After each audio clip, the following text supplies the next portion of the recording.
Sign the house over to me, Dad, or I'll have you declared mentally unfit. My son Brandon stood in my kitchen, legal papers spread across the oak table where I'd fed him breakfast for 18 years.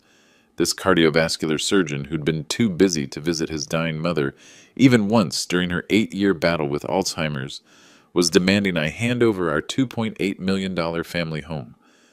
3 months ago, I'd buried my wife Margaret alone.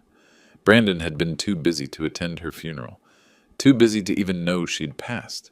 Now he was back, with his lawyer wife Jennifer's legal strategy and his medical degree as weapons against his grieving father. I should have broken down, should have begged, should have been the helpless old man they clearly expected. Instead, I smiled and walked to my study. Let me get you something first, son. What I brought back would destroy both their careers forever. Because for 8 years, while they'd been building their professional reputations, I'd been building evidence. Subscribe to learn how I turned the tables. I remember the exact moment everything changed. October 15th, 2016. Margaret had been forgetting little things. Car keys, appointments, our anniversary. When Dr. Susan Chen at Metropolitan Hospital said the words early-stage Alzheimer's, I watched my world crack in half. Brandon was finishing his surgical residency at Johns Hopkins then. He'd married Jennifer, a successful corporate lawyer, 2 years earlier. Jennifer had never been close to us. She'd grown up wealthy and often said that family drama was too complicated. When I called Brandon about Margaret's diagnosis, he promised to visit soon, but the next day he called back with a different message. Dad, Jennifer thinks it's better to let the professionals handle this. She's worried about exposure to the situation, and I don't want to upset her. That was the beginning of 8 years of Jennifer's influence over every family decision. The bills started immediately. $23,000 a month for Margaret's care. I'd been making $68,000 a year as a fire department training officer, working toward my captain's promotion. The math was simple. I couldn't do both, so I chose her. I submitted my resignation on November 3rd, 2016. 34 years of service, pension benefits, the respect of my crew, all of it gone. That first year, I called Brandon 127 times. I kept count. He returned maybe 20 of them, always rushed, always apologetic, but with Jennifer's voice often audible in the background. Dad, I want to help, but Jennifer thinks it's better if we maintain some boundaries. She says it'll be less confusing for Mom if we don't visit irregularly. Boundaries. That became Jennifer's favorite word. In one of the rare calls Brandon answered in 2018, I could hear tension in his voice. Dad, I'm ashamed seeing Mom like this. I remember her being so strong, and now Jennifer says I should focus on our future instead of dwelling on the past. Brandon, she's not the past. She's your mother, and she's still here. I know, Dad, but it's just hard. Thanksgiving 2017. I set 3 places at the table, hoping against hope. Margaret wore her best dress, the blue one Brandon always said made her eyes sparkle. She'd been having a good day. When is Brandon coming? She asked every 10 minutes. His text came at 4:30 p.m. Sorry, Dad, Jennifer planned something last minute. Give Mom my love. I found out later from Jennifer's Instagram pictures of them at an upscale resort in Miami. Her caption read, Escaping family drama to enjoy real life. #grateful, no stress. When I confronted Brandon about it, he was defensive. Dad, Jennifer didn't want me going back while Mom was not well. She said it would affect my career focus. By 2019, Margaret's condition had worsened significantly. In one of the few video calls Brandon attempted that year, Margaret asked about her grandchildren, children that had never existed, because Jennifer wasn't ready for kids with all this family instability. Brandon cut the call short when Margaret repeated the question. Mom, I don't want Jennifer to see you like this. She thinks it's better to keep distance to avoid heartbreak. The medical bills kept climbing, home health aides, therapy, medications. I refinanced our house twice, burning through retirement savings. When I sent Brandon copies of major medical bills, hoping he'd offer help, his responses were clinical. Dad, have you looked into state assistance programs? Jennifer researched some options online. State assistance, for his mother. The woman who'd worked 2 jobs to pay for his medical school. Christmas 2020 was devastating. Margaret had been asking for Brandon for weeks. I decorated exactly like she used to, hoping for a miracle visit. I called Brandon on Christmas Eve. Son, your mother's having a really hard time. She keeps asking for you. Could you drive up for just one day? Dad, Jennifer booked us a ski trip to Aspen. She says I need to stop enabling your emotional dependency and focus on our marriage. Jennifer's Instagram that night showed them toasting champagne in a luxury ski lodge. Her caption, finally learned to put our relationship first. Number sign boundaries, number sign self-care. The recording started in 2021. I documented everything now. The missed calls, excuses, Margaret's tears when Brandon didn't come. In one particularly painful call from 2022, Brandon's guilt finally showed through. Dad, I know I should visit more. But every time I think about coming, Jennifer reminds me how toxic the situation is. She says watching Mom deteriorate isn't good for my mental health. What about your mother's mental health, Brandon? I I know, Dad. But Jennifer says professionals can handle it better than family. May 2022, Brandon missed Margaret's 65th birthday for a couples retreat Jennifer had planned.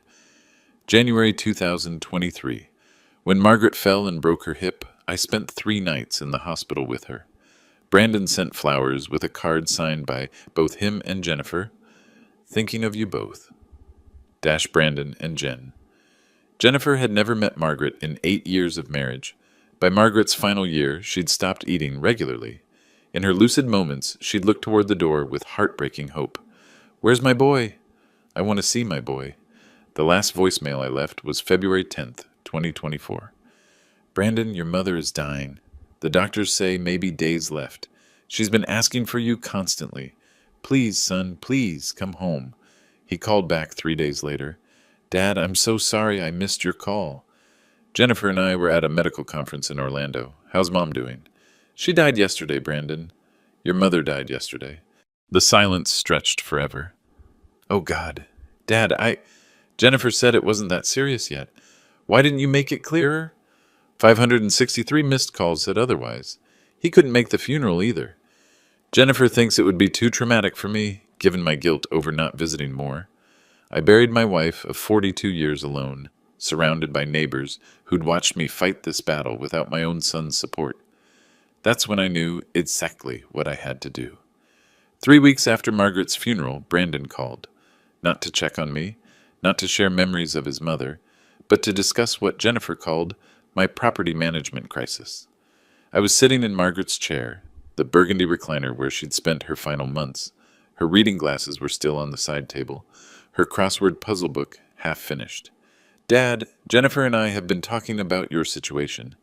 Those were his opening words. Not, how are you holding up, but a clinical assessment delivered with his wife's authority backing him. I'm grieving, Brandon. That's normal when you lose your wife. It's been 3 weeks, Dad. Jennifer did some research. She says prolonged grief can indicate cognitive decline, especially in men your age. She thinks we need to take action. Action. Jennifer had been researching me like a legal case. I'm 62 years old, not 92. Age isn't the only factor, Dad. Jennifer pointed out that the stress of caregiving, the financial strain, the isolation, these things damage executive function. She's concerned about your ability to make sound decisions. I pressed the record button on my phone. This conversation felt important to preserve. What kind of decisions worry Jennifer, son? Well, for starters, you're sitting on nearly $3 million in real estate while drowning in medical debt. Jennifer ran the numbers. That house is worth $2.8 million, Dad. She says you could downsize, clear your debts, set yourself up properly. Jennifer had done her homework. Property values, my financial vulnerability, the most efficient extraction method. This house is my home, Brandon. It's where your mother and I built our life together. And that's exactly the kind of emotional thinking that concerns Jennifer. You're not being rational, Dad. You're letting sentiment override financial logic. Sentiment. Jennifer was calling my love for Margaret sentiment, and Brandon was parroting her words. Your mother died in this house, Brandon, in our bedroom, holding my hand. You think I should just sell that away? Dad, Mom is gone. Jennifer says clinging to physical spaces isn't healthy. It's actually a symptom of complicated grief that can progress to serious cognitive problems if untreated. Every word sounded rehearsed, like Jennifer had coached him through this conversation. Are you saying I'm mentally incompetent? I'm saying Jennifer thinks you're showing signs of impaired judgment, and as a doctor, I have to agree. The responsible thing would be to transfer the property into competent hands before you make irreversible mistakes. Competent hands? You mean yours and Jennifer's. Dad, Jennifer has a law degree and financial planning experience. I'm a doctor. We understand asset management better than someone in your emotional state. The recording device was capturing everything: his tone, Jennifer's influence, the complete absence of empathy for a man who'd just lost his wife. So, what exactly are you both proposing? Sign the house over to us. Jennifer will set up a trust. Make sure you get the psychiatric care you clearly need. You can keep living there, of course, but under proper supervision. Supervision? Like I was a patient in his hospital. And what if I refuse? The pause was telling. When Brandon spoke again, I could almost hear Jennifer coaching him. Dad, Jennifer researched the legal requirements. As a medical professional, I'd be obligated to report cognitive decline in an elderly patient, especially one who's demonstrated poor judgment about finances and self-care. You're saying you'd have me declared mentally incompetent? Jennifer thinks we should have you properly evaluated by qualified professionals first. If they determine you can't manage your affairs safely, then yes, guardianship proceedings might be necessary. Guardianship. Jennifer's legal background was showing through Brandon's medical threats. Brandon, I took care of your mother for 8 years while you were building your career with Jennifer. I managed everything. And now you think I'm incompetent? That's exactly Jennifer's point, Dad. She says the stress of caregiving has clearly affected your cognitive function. You're not the same person you were 8 years ago, and we can't ignore that. He was right about one thing. I wasn't the same person. But not in the way Jennifer thought. I need time to think about this. Of course, but Dad, Jennifer says not to take too long. She's concerned that every day you delay getting help, your condition could deteriorate further. My condition. Jennifer had diagnosed me through Brandon, found me guilty of grief, and prescribed signing away my home as treatment. I'll call you soon, Brandon. Good. And Dad, Jennifer wants you to know this is coming from a place of love. We're trying to protect you from making mistakes you'll regret. Love.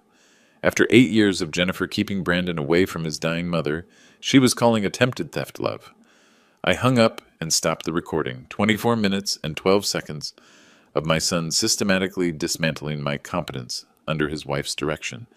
But what struck me most wasn't Brandon's cruelty, it was his complete surrender to Jennifer's agenda. Every argument was hers. Every justification came from her research. Even his medical authority was being wielded at her instruction. The man who'd been too ashamed to visit his dying mother was now ashamed enough to steal from his grieving father, all because his wife demanded it. I sat in Margaret's chair for a long time, thinking about the son I'd raised versus the man Jennifer had molded. Brandon had always been easily influenced, but I'd hoped marriage would strengthen him, not turn him into someone else's weapon. Then I picked up the phone and called Patricia Miller.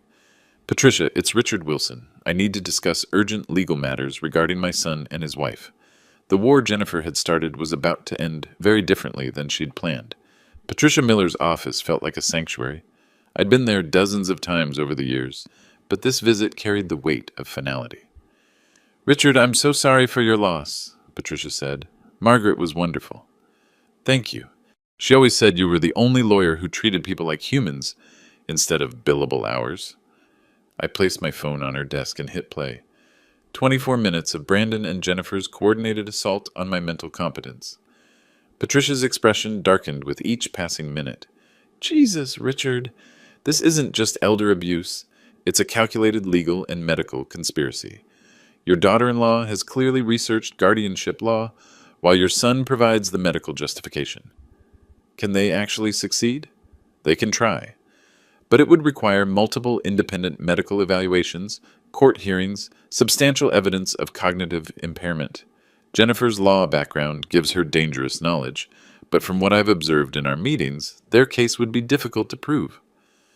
Some tension left my shoulders. What are my options? Patricia opened her legal pad. We could wait and defend, but given their coordination, I'd recommend offense. Document everything. Build a comprehensive record of their behavior, and consider protecting your assets before they can challenge your competence. I thought about 8 years of evidence sitting in my filing cabinet, missed calls, broken promises, documented abandonment, while Jennifer actively encouraged Brandon's absence. Patricia, what if I told you I had 8 years of evidence showing Brandon abandoned his dying mother at his wife's direction? Phone records, recordings, financial documents proving I handled everything alone while Jennifer kept him away? Her pen stopped moving. That would be devastating to their credibility. Elder abandonment orchestrated by a lawyer spouse using a doctor husband as the instrument? That's career-ending territory. And what if I wanted to sell the house? Completely, you're right. Though if you're considering what I think you're considering, I'd been mulling this since Margaret's funeral. Our empty house felt like a mausoleum, but more importantly, I'd realized something. Brandon was right about one thing. I wasn't the same person I'd been 8 years ago. I was stronger, and I was done being manipulated. I want to sell the house, Patricia. To the Alzheimer's Research Foundation. Margaret always said if her suffering could help other families, it would give her illness meaning. Patricia's eyes widened. Richard, that's a $2.8 million donation. Are you certain? I've never been more certain of anything. And Brandon and Jennifer? I smiled grimly. They can find out with everyone else. We spent 2 hours working through details. The house would transfer to the Alzheimer's Research Foundation at fair market value, funding a new research wing in Margaret's name. I'd retain residence rights for 1 year while determining next steps. There's one more thing, I said as we finished paperwork. I want Brandon and Jennifer to learn about this sale in a very specific way. And I explained my plan. Patricia listened with growing amazement.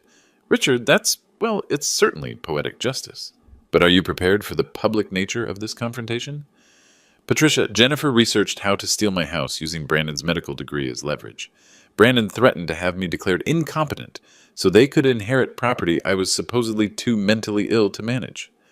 I think some public accountability is exactly what they both deserve. She nodded slowly. Jennifer's legal career could be seriously damaged by this exposure. Good. She spent 8 years keeping Brandon away from his dying mother, then tried to steal from his grieving father. Her career deserves to be damaged. I signed papers transferring ownership to the foundation effective in 30 days. The announcement would be made at the hospital's annual fundraising gala, an event Brandon never missed, always networking for private practice clients, while Jennifer worked the room for potential legal contacts. One question, Richard. Are you prepared for the possibility that this destroys your relationship with Brandon permanently? I considered that. Patricia, my relationship with Brandon was destroyed 8 years ago when he chose Jennifer's comfort over his mother's love. I'm just making that destruction official. Driving home, I felt something I hadn't experienced in months. Clarity. Margaret would have supported this decision completely. She'd always believed in fighting for what was right, especially when it was difficult. That evening, I began organizing 8 years of evidence phone records, medical bills, recordings of Brandon's excuses and Jennifer's influence. Every missed call, every broken promise, every Instagram post showing their luxury lifestyle while Margaret suffered. The hunter was about to become the hunted, and Jennifer's legal expertise was about to work against her in ways she'd never anticipated. The evidence room, Margaret's old sewing room, became my war room. 8 years of documentation covered every surface, but now I was organizing it differently. Not just Brandon's abandonment, but Jennifer's orchestration of it. The smoking gun was my old phone's voicemail archive. I'd kept every message, thinking someday I'd delete them for storage space. Now I understood why I'd never been able to press delete. The earliest recording was from November 2016, a month after Margaret's diagnosis. Hey Dad, Brandon here. Jennifer and I talked, and she thinks it's better if we don't visit regularly. She says inconsistent contact might confuse Mom more. We'll check in by phone instead. Even then it was Jennifer thinks, and Jennifer says. By 2018, the pattern was clear. Every excuse came filtered through Jennifer's research or concerns. I spent 3 days creating a timeline, Brandon's words on one side, Jennifer's Instagram posts on the other. Christmas 2019. Brandon's voicemail said, Jennifer planned a wellness retreat for my mental health. She's worried about my depression over Mom's condition. Jennifer's Instagram that same day.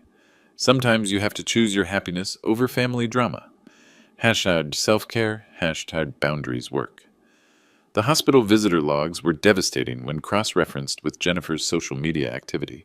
During Margaret's 6 hospitalizations, Jennifer posted 47 times from restaurants, spas, and social events, always with Brandon, always during his mother's medical crises.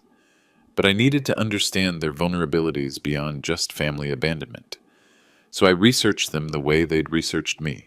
Jennifer worked at Morrison, Blake and Associates, a prestigious firm handling corporate law and estate planning. Her LinkedIn showed recent promotions and high-profile clients. Her Instagram revealed expensive tastes, designer clothes, luxury vacations, exclusive restaurants. More importantly, her law firm's website emphasized family values and ethical excellence. Several recent posts highlighted their pro bono work with elder care advocacy.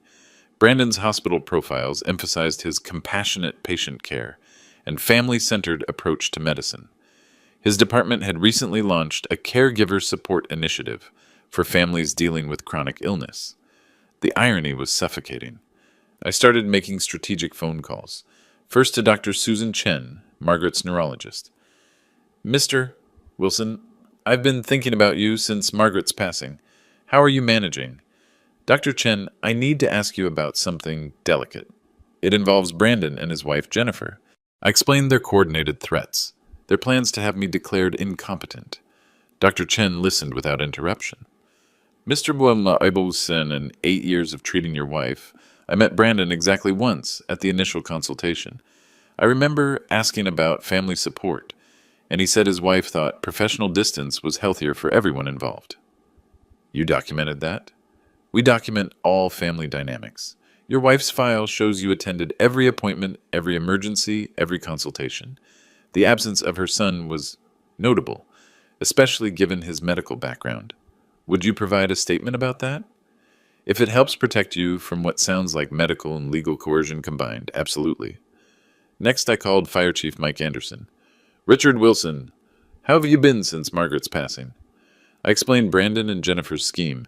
Mike's reaction was immediate and profane. That manipulative little... Sorry, Richard, but I remember when you resigned to care for Margaret. Jennifer came to the retirement party briefly, spent the whole time checking her phone and complaining about the depressing atmosphere. Brandon barely stayed 10 minutes. Would you document that? Damn right. And Richard, half the department remembers how proud you were of Brandon's career. How many times you made excuses for why he couldn't visit Margaret. We all knew something was wrong. The character witnesses mounted quickly. Our family doctor, financial advisor, neighbors, all shocked by the coordinated nature of Brandon and Jennifer's scheme. But my breakthrough came from an unexpected source. Mrs. Davis from next door knocked on my door Thursday evening. Richard, I hope you don't mind, but I've been worried since that incident with the real estate agent. I did some research on your daughter-in-law. What kind of research? Well, my nephew works at Morrison, Blake and Associates. He says Jennifer's been bragging about coming into a significant family inheritance soon. She's already been shopping for houses in Scottsdale, telling colleagues her husband's father is finally being realistic about his limitations. The pieces clicked together. This wasn't just about the house. Jennifer had been planning and bragging about stealing from me while I was still grieving my wife. Mrs. Davis, would your nephew be willing to document what Jennifer said at work? Oh, Richard, it's worse than that. She apparently sent emails about it. My nephew works in IT. He's seen the firm's internal communications about potential conflicts of interest when lawyers inherit property through family legal actions. Friday evening, I called Brandon. Time to let him think he was winning while I gathered final evidence. Son, I've been thinking about what you and Jennifer said. About the house. About my mental state. I'm glad you're being rational about this, Dad. I'm scared, Brandon. Maybe Jennifer's right. Maybe I'm not thinking clearly anymore. I could hear his relief. It's okay, Dad. Jennifer's already contacted some estate planning specialists. We're going to take care of everything, of course she had. Jennifer found a really good elder law attorney who specializes in these transitions, Brandon continued. She's confident we can have everything transferred smoothly. When do you want to move forward? Soon, Dad. Jennifer says the longer we wait, the more opportunity there is for you to make mistakes that could complicate the legal process. Okay, son. Whatever you and Jennifer think is best. After hanging up, I sat in Margaret's chair and smiled. They thought they'd won. Brandon was probably already telling Jennifer about my surrender, and she was probably already planning how to spend my money. They had no idea that every conversation was being recorded, every threat documented, and every piece of evidence organized for maximum public impact. The trap was set. Now I just had to wait for them to walk into it at the hospital fundraising gala, where Jennifer's legal colleagues and Brandon's medical colleagues would witness their complete destruction. 2 weeks later, Brandon made his move. I was sitting on Margaret's memorial bench in our neighborhood park when I saw his silver BMW pull up to my house.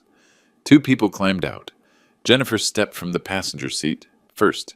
Tall, blonde, designer suit that probably cost more than most people's monthly rent.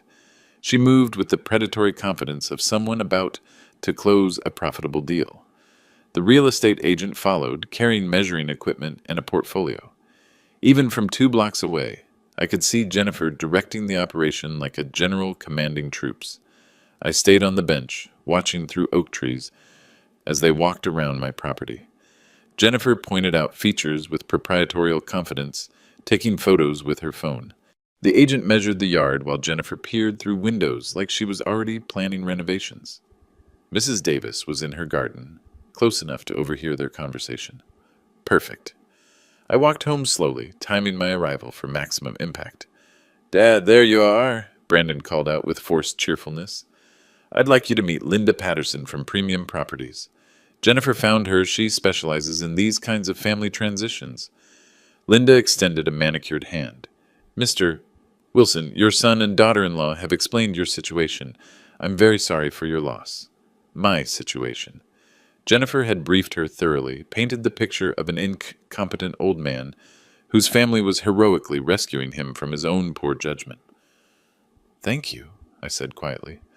"Though I'm confused about why you're here." Jennifer stepped forward smoothly. "Richard, we discussed this with Brandon. The house sale, remember? I researched several agents, and Linda has excellent reviews for handling estate transitions."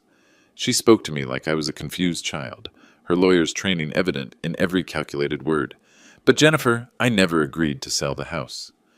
Brandon and Jennifer exchanged a look, the kind attorneys share when a witness isn't cooperating with the predetermined narrative. "Dad," Brandon said patiently, "we had a very clear conversation about this. You said you were scared, that you couldn't handle the house anymore, that you wanted Jennifer and me to take care of everything. The gaslighting was textbook perfect. Public, confident, designed to make me question my own memory while establishing their version of events for witnesses. "I'm sorry," I said, louder now, "but I think there's been a misunderstanding. This is my home. My wife just died here 3 months ago. I'm not selling anything." Linda looked uncomfortable, but Jennifer stepped in smoothly. "Richard, this is exactly what we've been worried about. The confusion, the memory issues. Dr. Wilson explained that grief can sometimes affect cognitive function in older adults. Jennifer's legal training was showing she was building a public record of my alleged incompetence, while positioning herself as the concerned family member. Mrs. Davis had stopped pretending to garden. She was listening intently, her face growing more concerned by the minute. "I'm not confused," I said clearly. "I never agreed to any sale." "Dad, please," Brandon interrupted, embarrassment creeping into his voice. "You're making this harder than it needs to be." "Making what harder?" Mrs. Davis called out, stepping closer to the property line. Jennifer turned on her professional charm. "Just some family financial planning, Mrs. Davis. And I've lived next to Richard and Margaret for 20 years. Richard's one of the sharpest men I know." Jennifer's smile tightened. "I'm sure he was, Mrs. Davis, but grief can change people significantly. Richard," Mrs. Davis said firmly, "do you want to sell your house?" "No," I said clearly, loudly enough for everyone to hear. "I absolutely do not." Brandon's face flushed red. "Dad, you're not thinking rationally." "I think we should reschedule," Linda interrupted, backing toward her car. As Linda drove away, Jennifer's composure finally cracked slightly. "This isn't over, Richard. Brandon's medical assessment stands, and I've already researched the legal options available to us." Mrs. Davis was still watching, and I knew she'd remember every word of Jennifer's legal threat. "We'll see about that," I said calmly. "We'll see about that." Jennifer's public humiliation in front of Mrs. Davis triggered a sophisticated damage control campaign. Within days, she was working every angle to protect both her legal career and their planned inheritance grab. It started with social media warfare. Jennifer, who usually posted sparingly about family, suddenly became the devoted daughter-in-law, sharing memories of beloved Margaret. Photos appeared of her and Brandon at various events with captions about the challenges of supporting family through difficult transitions and making hard decisions with love and professional expertise. The posts were masterfully crafted. Jennifer managed to portray herself as both the caring family member and the legal professional forced to make difficult choices about an aging relative. To anyone who didn't know the truth, she looked like a woman heroically managing a complex family crisis. But Jennifer's real strategy was more insidious. Dr. Susan Chen called me 3 days after the real estate incident. Mr. Wilson, I've been seeing concerning activity in professional forums. Your daughter-in-law has been posting in legal groups about medical legal coordination in elder care cases. What do you mean? She's discussing your situation in private attorney networks, seeking advice about family members who resist appropriate intervention. She's building a legal coalition while Brandon builds a medical one. My blood ran cold. This wasn't just theft. It was a coordinated professional conspiracy. Dr. Chen, is that ethical? For Jennifer, it's legally questionable. For Brandon, it crosses multiple medical ethics boundaries. He's discussing a family member's mental health in professional forums without consent. That evening, Mrs. Davis knocked on my door with disturbing news.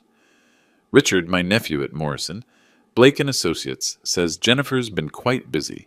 She's apparently consulted with 3 different elder law specialists and has been telling colleagues that her father-in-law's competency case will be an interesting learning experience.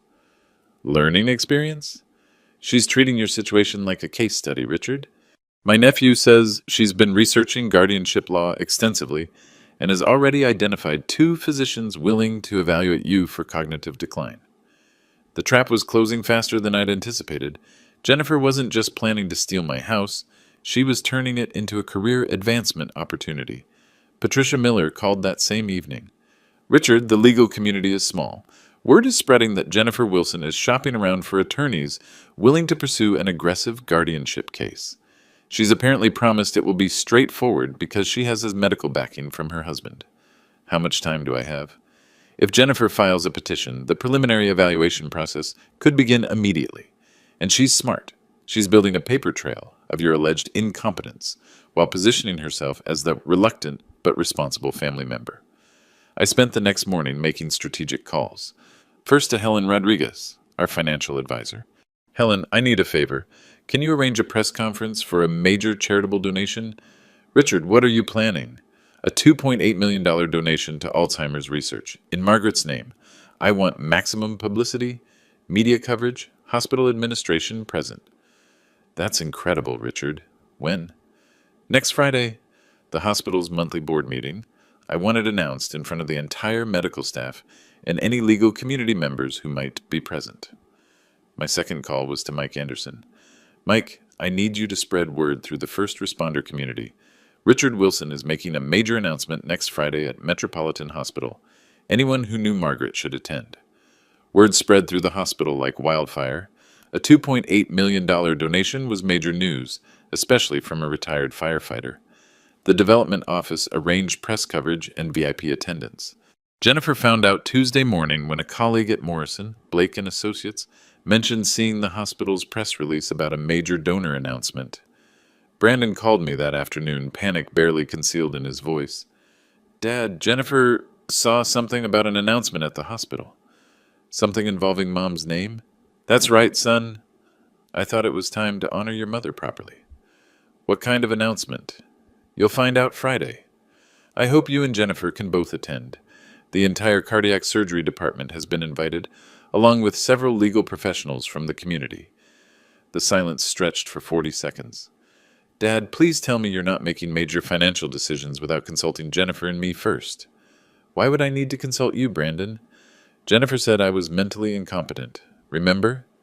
Another long pause. Dad, we need to talk before Friday. Jennifer thinks ...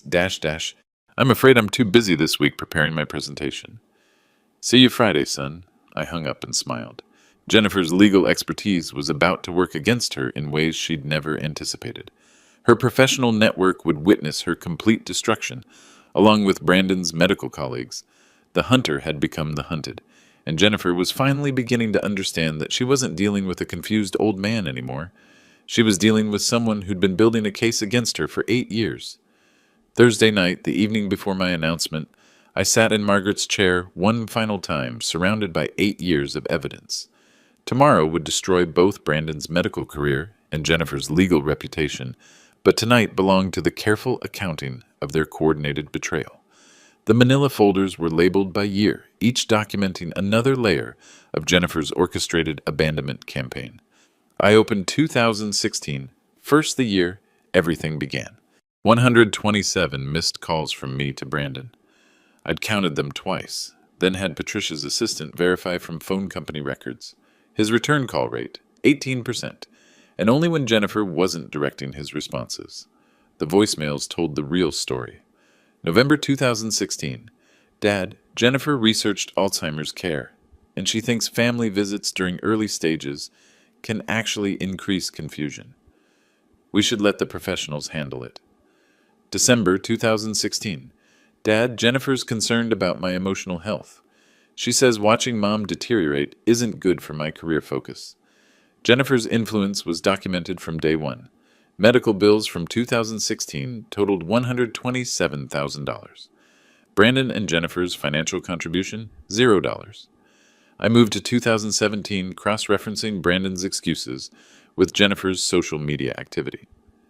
Thanksgiving week. Brandon's voicemail claimed Jennifer planned a wellness retreat for my mental health. Jennifer's Instagram from that same trip. Sometimes you have to choose happiness over family drama. # boundaries. Work. # self-care. 43 photos from their wellness retreat, while Margaret spent Thanksgiving asking why her son wouldn't come home. 2018 brought Margaret's first major hospitalization for pneumonia. 6 days in ICU while she fought for her life. The visitor logs showed my name 43 times. Our home health aide visited 7 times. Mrs. Davis brought flowers twice.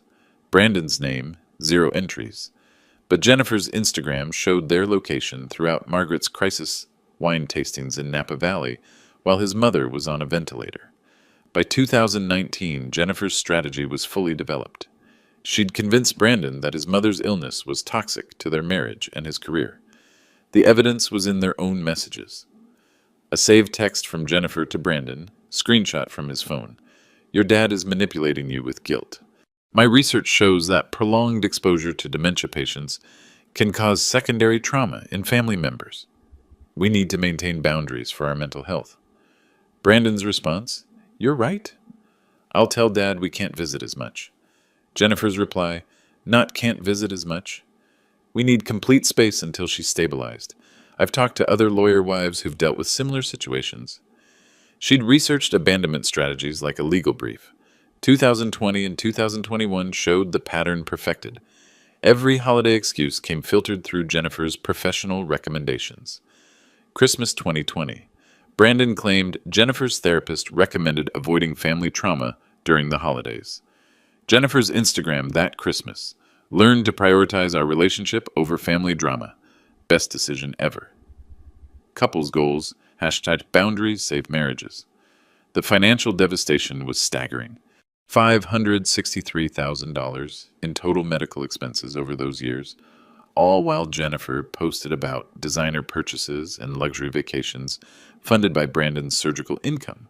But the cruelest evidence was Jennifer's manipulation of Brandon's guilt. In a recorded phone call from 2022, Brandon finally admitted the truth. Dad, I want to visit Mom, but Jennifer says it's not healthy for me. She researched caregiver burnout and thinks I'm showing symptoms just from the phone calls. She made me promise to prioritize our marriage. Brandon, you haven't visited your mother in 6 years. I know, Dad, but Jennifer says that proves I'm making the right choice for my mental health. Jennifer had convinced Brandon that abandoning his dying mother was actually therapeutic. The final folder contained the smoking gun. Jennifer's own words captured during a speakerphone conversation in 2023. Brandon had called about Margaret's fall, and I'd heard Jennifer coaching him in the background. Tell him we can't afford to get emotionally involved. Remind him that as a doctor, you need to maintain professional distance even with family. When Brandon hesitated, Jennifer's voice came clearly through the phone. Brandon, we've discussed this. Your mother's condition is deteriorating anyway. Getting attached now will just make it harder when she dies. Think about our future. Our future. While Margaret was broken and scared in a hospital bed, Jennifer was calculating inheritance timelines. I'd compiled 17 character witness statements, documenting my mental competence and Brandon's absence. Dr. Susan Chen's medical notes showed Margaret asking for Brandon during every appointment in her final year. Fire Chief Anderson's statement detailed my 34 years of exemplary service and sound judgment. But the most damning evidence was the recorded threats. 24 minutes of Brandon and Jennifer's coordinated plan to have me declared incompetent so they could steal my house. The moral accounting was complete. 8 years of Jennifer's orchestrated abandonment, documented with legal precision. Tomorrow, her professional colleagues would hear exactly how she'd used her legal knowledge to manipulate her husband into abandoning his dying mother, then tried to steal from his grieving father. Margaret deserved justice. Tomorrow, she would finally get it. Friday morning arrived crisp and clear. I dressed carefully, my best navy suit, the one Margaret had bought me for our 40th anniversary. The irony wasn't lost on me that I was wearing it to defend her memory against our own son and his wife. Metropolitan Hospital's conference room was larger than expected. Helen Rodriguez had outdone herself. Local news cameras lined the back wall. The hospital's entire board sat in front rows, along with department heads and senior medical staff. I spotted Brandon and Jennifer immediately. They sat with the cardiac surgery team, Jennifer's designer suit and confident posture suggesting she expected a routine family donation ceremony. Brandon looked nervous, but Jennifer appeared completely composed, probably viewing this as another networking opportunity. Dr. Michael Thompson, Brandon's department head, sat nearby. Dr. Sarah Chen, the chief of staff, was taking notes. Several attorneys from Morrison, Blake, and Associates had attended, likely Jennifer's colleagues, curious about the family inheritance case she'd been discussing. Helen introduced me warmly, emphasizing my fire department service and extraordinary dedication as a caregiver during his wife's 8-year battle with Alzheimer's. I stepped to the podium and looked out at 43 people, mostly medical and legal professionals who understood both the cost of Alzheimer's and the importance of family support. Thank you all for coming. My name is Richard Wilson. 3 months ago, I lost my wife Margaret to Alzheimer's disease after an 8-year battle. Today, I'm announcing a $2.8 million donation to establish the Margaret Wilson Memorial Research Wing. Applause filled the room. I saw Brandon's face register shock, then confusion. Jennifer's expression remained controlled, but her eyes had sharpened with calculation. She was probably wondering how this affected their inheritance plans. This donation represents the sale of our family home, the house where Margaret and I built our life together, where we raised our son Brandon, and where she passed away peacefully in my arms. I gestured toward Brandon. Several colleagues smiled warmly at him, assuming this was a proud family moment. But this donation's about more than research funding. It's about honoring true caregivers, the family members who sacrifice everything for their loved ones, often without recognition or support. Dr. Thompson nodded approvingly. This was exactly the message the medical community embraced. Over 8 years, I learned that caregiving isn't about professional credentials or medical knowledge.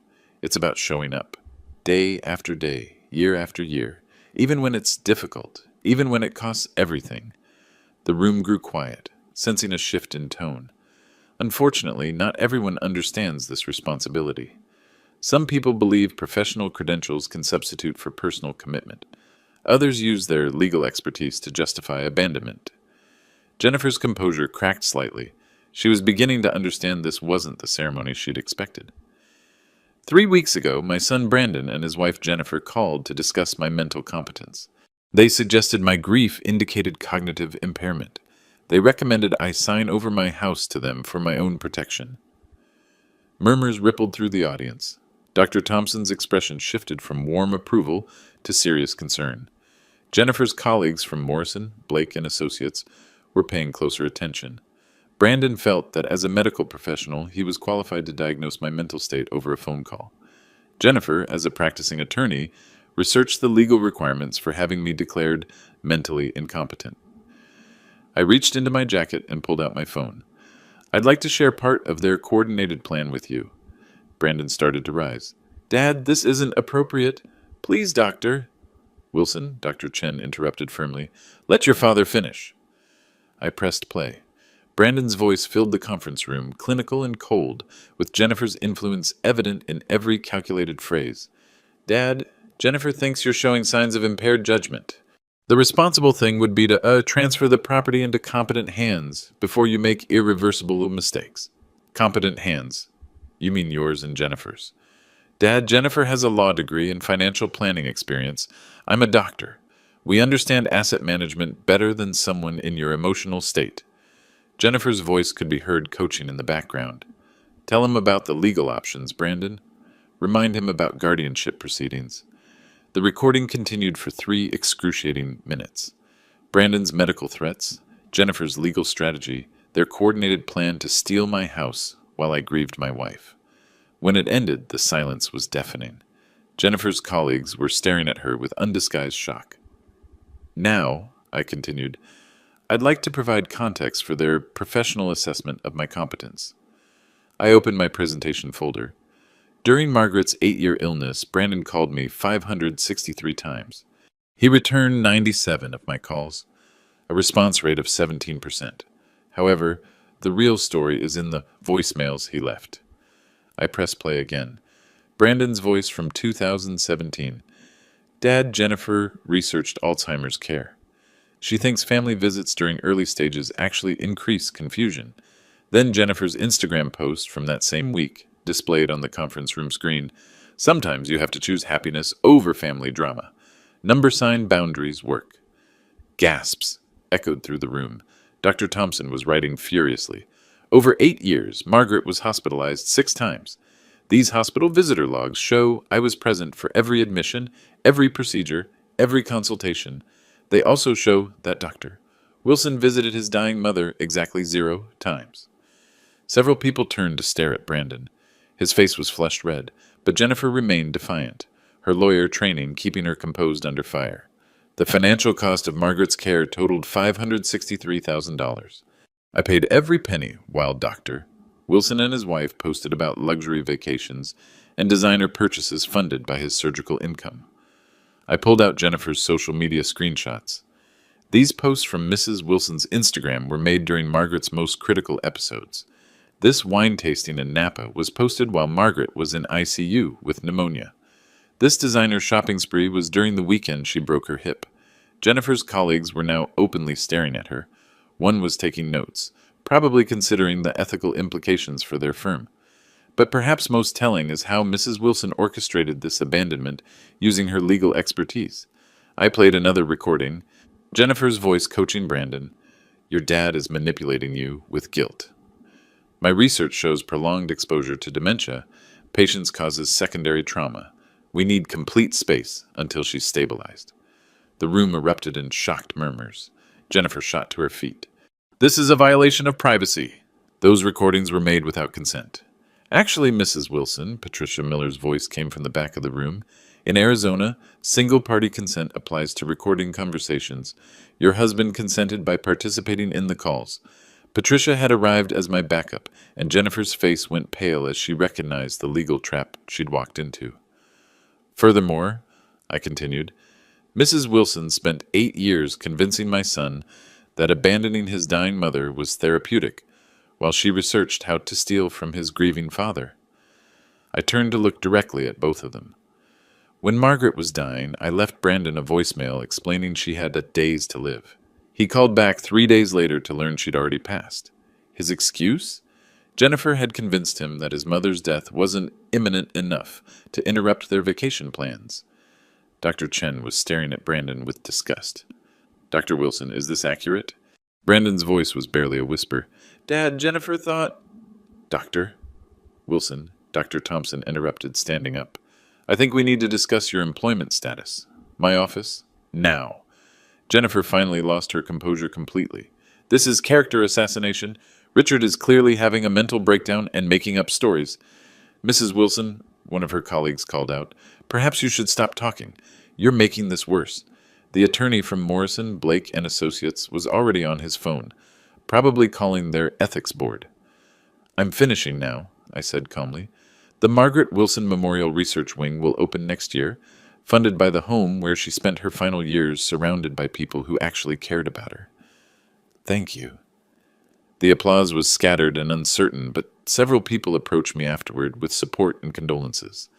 As I headed for the exit, Jennifer cornered me in the hallway, her professional mask finally gone.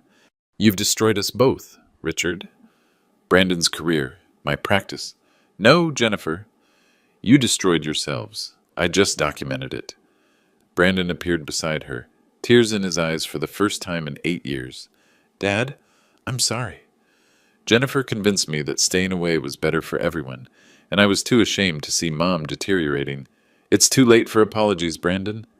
Mrs. Davis was waiting for me in the parking lot, tears streaming down her face. Richard, Margaret would be so proud. You honored her memory and stood up for yourself. For the first time in months, I felt truly at peace. 6 months later, I stood in the Margaret Wilson Memorial Research Wing, watching technicians install the final piece of equipment. The gleaming laboratory stretched across 3,000 square feet, funded entirely by the sale of our family home. Dr. Susan Chen had been appointed director. She found me there that morning, reviewing the dedication plaque. Richard, this is remarkable. Margaret would be overwhelmed by what you've accomplished. She always said if her suffering could help other families, it would give her illness meaning. The aftermath had been swift and comprehensive. Dr. Michael Thompson suspended Brandon pending a medical board review. The hospital's ethics committee launched a formal investigation into his abandonment of family responsibilities while using medical authority for personal gain. Jennifer's legal career imploded even faster. Morrison, Blake and Associates terminated her partnership after the ethics board opened their investigation. Her professional reputation was destroyed overnight. No law firm wanted an attorney who'd orchestrated elder abandonment and attempted financial elder abuse. But the most unexpected consequence came 2 months after the announcement. Brandon called on a Tuesday evening, his voice broken. Dad, Jennifer left me. She said the scandal destroyed her career and she couldn't be married to someone who let his father humiliate her publicly. I felt a flicker of something, not quite sympathy, but recognition of his pain. Dad, I realize now how much Jennifer influenced my decisions. I was ashamed of seeing Mom deteriorate, and Jennifer made it easy to stay away. I know it's too late, but I'm sorry. Brandon, your mother died asking for you. That can't be undone. I know, but Dad, could we maybe try to rebuild something? I want to volunteer at the research wing, maybe help other families avoid what happened to us. I considered his request carefully. The research wing needed volunteers, and Brandon's medical background could be valuable. But trust once shattered required time to rebuild. Brandon, we can start with the volunteer work, but our relationship, if there ever is one again, will be earned, not inherited. I understand, Dad. I'll do whatever it takes. I moved into a comfortable downtown apartment, walking distance from the hospital where I now worked as a patient advocate. The Margaret Wilson Memorial Research Wing published promising early results in drug therapy that might slow Alzheimer's progression. Some boundaries, once established, protect what matters most. Others, carefully reconstructed, might offer hope for redemption.